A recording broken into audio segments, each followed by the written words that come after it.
Good morning students. Today's topic of tutorial is pupillary reflexes. So pupillary reflexes is of three types. First is light reflex, second is near reflex, third is psychosensory reflex. So first we will see the light reflex. So light reflex means it is a constriction of the pupil when light is thrown in one eye. So normally when light is thrown in one eye, both sides of pupil constricts. So it has two types. First is direct light reflex and second is consensual or indirect light reflex. So direct light reflex means we notice the constriction of the pupil in the same side, that is ipsilateral side, when light is shown. Suppose we put light in one eye, that's right eye, we see the constriction of the pupil of the same eye, that is right eye. So it is known as direct light reflex. Consensual or indirect light reflex is constriction of the pupil in the other, that is contralateral eye. If you put light in one eye, that is right eye, then constriction of the left eye is seen. So constriction of the left side is known as consensual or indirect light reflex. So how it is elicited? So for direct light reflex, patient is seated in the dim lighted room. So then with the help of palm, one eye is closed and light is narrow beam of light is shown in the other side, and then response is noted. Same procedure is repeated on the second eye also. So normally people will react briskly and its constriction is well maintained. So for consensual light reflex, again procedure is same, but we have to separate other eye by some opaque curtain. We can use hand of the examiner or piece of cardboard to avoid light coming from one side to other side. So only one eye is exposed to the light and pupillary response is observed in the other eye. So if we throw light in one eye, that is right eye, we notice the constriction of the pupil on the other side, that is left side. So normally the other side should constrict. So if pathway for pupillary reflex, it has afferent and efferent. So afferent pathway consists of, it starts from the retina, from the rods and cones and retinal ganglion cells. From it travel to the optic nerve. From the optic nerve it goes in the optic chiasma, where nasal fibers crosses to other side. Then it comes to the optic tract, and then it goes to the midbrain to the lateral genicular body. From the lateral genicular body it goes to the Edinger vespal nucleus of the one side. So one side of lateral genicular body innervates or nucleus goes to the both sides of Edinger vespal nucleus. So this is important for the consensual light reflex. So for the efferent pathway, so axons from the Edinger vespal nucleus goes to the inferior division of the third nerve, then to the ciliary ganglion. From the ciliary ganglion through the short ciliary nerves, it goes to the sphincter pupillae, which causes constriction of the pupil. So this is the diagrammatic representation of the pupillary light reflex, where we can see the light is thrown in the right eye. So from the right side, from the temporal side, it demarcated by yellow color, and nasal side is demarcated by the orange color. So both the nasal and temporal fibers goes in the optic nerve, but at the optic chiasma you can notice that yellow fiber, that is temporal fibers, goes to the same side of the optic tract, whereas nasal fibers, that is orange fibers, go to the other side of the optic tract. So optic tract consists of the temporal fibers of the same side and nasal fibers of the other side.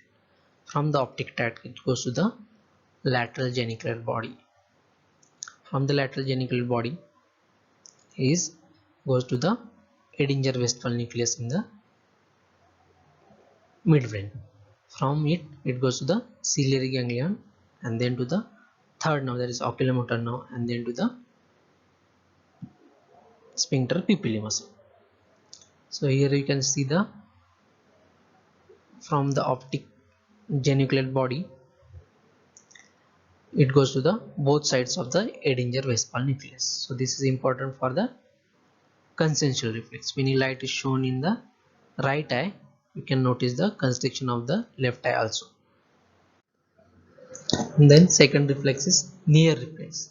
It is the reflex in the eye when eye focuses to the near object. So it has two components, convergence reflex and accommodation reflex. So convergence means deviation of the both eyes to the nasal side. Okay? It is associated with the constriction of the pupil. Then accommodation reflex is the increase in accommodation and associated with the constriction of the pupil. Accommodation means ability of the eye to focus at the near object. So near reflex has triad consist of increased accommodation, then convergence of the visual axis and constriction of the pupil. Then pathway for the accommodation reflex is somewhat similar, but from the lateral geniculate body it goes to the striate cortex, and from striate cortex it goes to the occipitomesencephalic tract and pontine center, and where it enters the Edinger-Westphal nucleus, and then same via the third nerve to the sphincter pupillae muscle. So near reflex is demonstrated by patient is asking to sit in the dim lighted room. Then first patient has to look at the distance object, and from he has to focus to the near object. When he tries to focus the near object, there is constriction of the pupil and convergence of the eye is seen. So first picture we can see the straight eyes, patient looking at the distance object, and second we can notice the constriction of the pupil. When it focuses at the near object, you can notice the constriction of the pupil and convergence of the eye as compared to the first picture. Then third reflex is psychosensory reflex. So it is the dilatation of the pupil in response to the sensory and some psychological stimuli. So it's very complex mechanism and it is still not clear. So coming to the abnormal pupillary reactions, there are 6 types of abnormal pupillary reaction. First is amoretic light reflex, second is efferent pathway defect, third is Marcus-Gunn pupil, then Wernicke's hemiannular pupil, and Urquhart-Robinson pupil, and Eddy-Stonick pupil. So amoretic light reflex, it is the total afferent defect. So in this, absence of direct light reflex on the same side, affected side, and absence of the consensual light reflex on the other or normal side. So it is seen in the lesions of the optic nerve or retina, leading to the complete blindness. But in diffuse illumination we can see the both pupil sizes are equal. Efferent pathway defect is afferent is normal, but efferent pathways, that is from the ciliary ganglion to the third nerve to the sphincter pupillary muscle, it is effective. So there is absence of both direct and consensual light reflex on the affected side, and both are present in the normal side. So it is seen in sphincter paralysis. Near reflex is also absent on the affected side.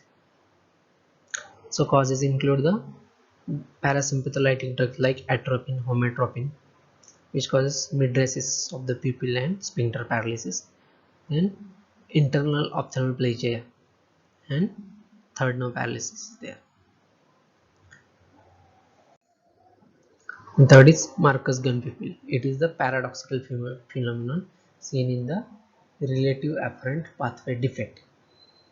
That is, there is defect in the afferent pathway, but not all fibers are involved. Few fibers are intact and few are affected. So it is tested by the swinging flashlight test. So how it is performed?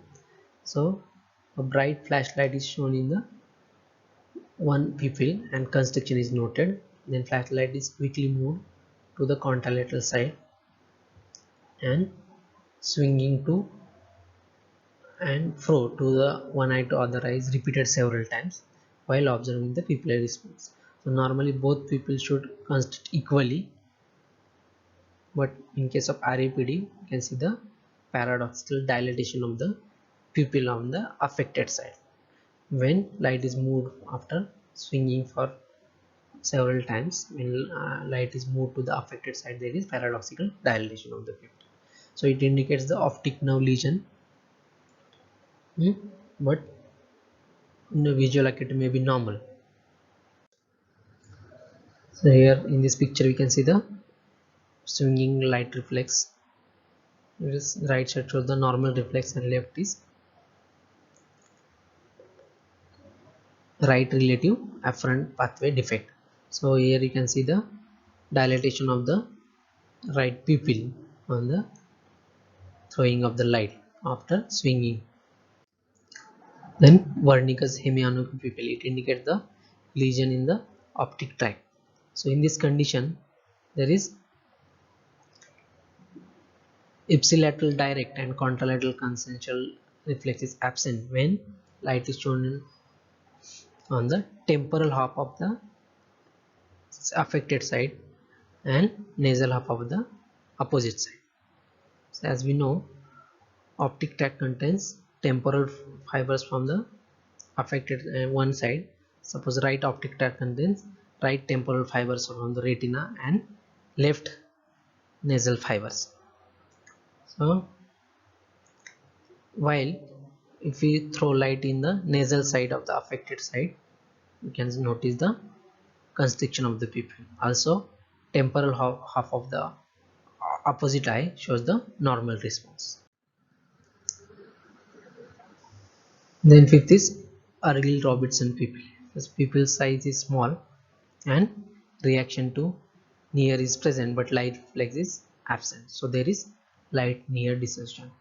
So you can remember by ARP, that is accommodation reflex is present, that is near reflex is present but light reflex is absent. So both pupils are involved and which dilate poorly with the mydriatics.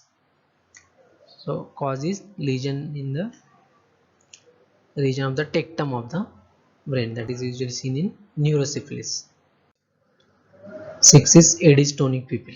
So tonic means it is the refractory to the reflexes. So in this light reflex is totally absent and near reflex is very slow and tonic. So affected pupil appears larger.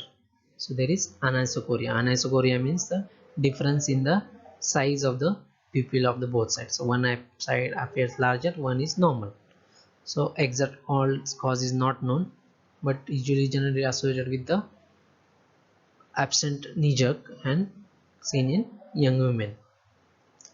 So for the diagnosis of the Eddy's tonic pupil, there is one test where weak pilocarpine, that is 0.125% pilocarpine is instilled in eye. So normal eye, in normal eye pupil does not constrict, but in case of affected eye with Eddy's tonic pupil there is constriction of the pupil is noted. So you can differentiate from the so coming to the Horner's syndrome, is also known as oculosympathetic paresis. So there is paresis or loss of the sympathetic innervation to the eye. So in which signs are miosis of the pupil, that is constriction of the pupil is noted. Then ptosis, that is drooping of the eyelid. Anhidrosis means absence of the sweating on the that side. Then apparent anophthalmos, that is sunken eye or deep seated eye. Then also other signs are heterochromia, that is difference in the color of the iris on the same side. So affected side appears hypochromic or hypopigmented. So in this picture we can notice the ptosis, that drooping of the eyelid on left side, and size of the pupil is smaller as compared to the right eye.